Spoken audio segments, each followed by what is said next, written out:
তো বন্ধুরা, আমরা যারা প্রতিনিয়ত বাংলাদেশের নাটকগুলো দেখি তারা নিশ্চয় জনপ্রিয় অভিনেতা আরশ খানকে চিনি।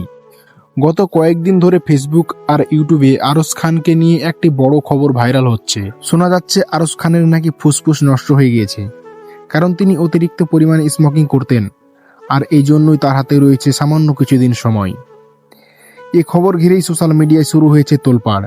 কিন্তু আসলে কি আরশ খানের ফুসফুস নষ্ট হয়েছে, নাকি কিছু ইউটিউবার আর ফেসবুক কন্টেন্ট ক্রিয়েটার ভিউজ কামানোর জন্য মিথ্যা গুজব রটাচ্ছে?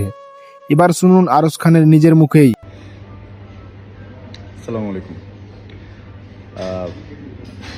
ছোট্ট একটা কনফিউশন ক্রিয়েট হয়ে আছে সোশ্যাল মিডিয়াতে।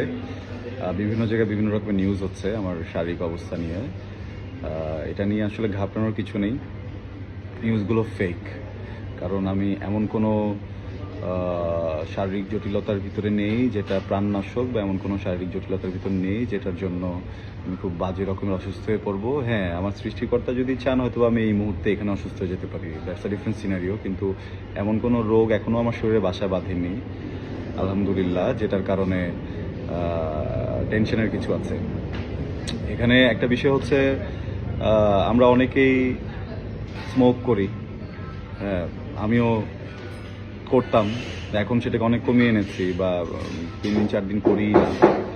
হ্যাঁ, তো সেরকম একটা জায়গা থেকে যেটা হয়েছে যে আমার লাংসে ইনফেকশন আছে, কিন্তু এটা এমন ম্যাসিভ কিছু না যেভাবে নিউজ হচ্ছে বা যেভাবে টাইটেলগুলো দেওয়া হচ্ছে।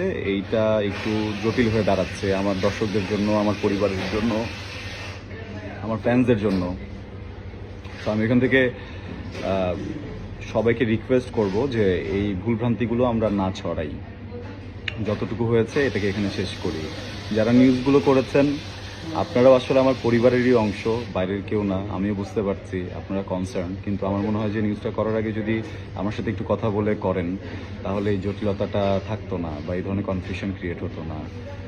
আর আমার পোস্টটা একদমই ছিল আমার জুনিয়রদেরকে সতর্ক করার জন্য, আমার অনুজদেরকে একটা দিক নির্দেশনা দেওয়ার জন্য, যেন ওরা সিগারেটটাকে হচ্ছে গিয়ে লাইফস্টাইল হিসেবে বেছে না নেয়।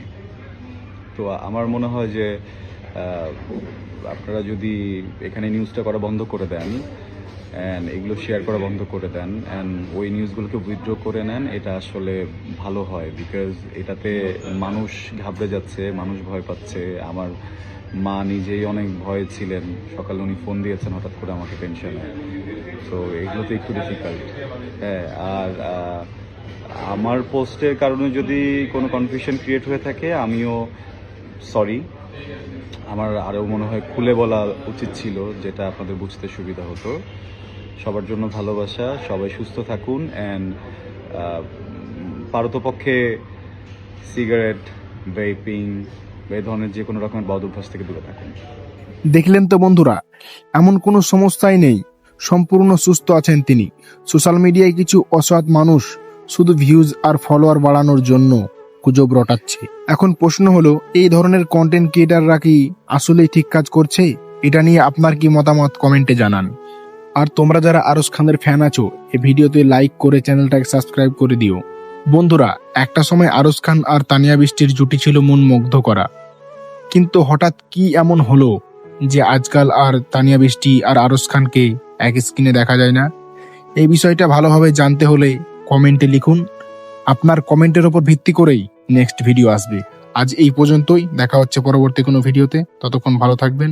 খুদা হাফেজ।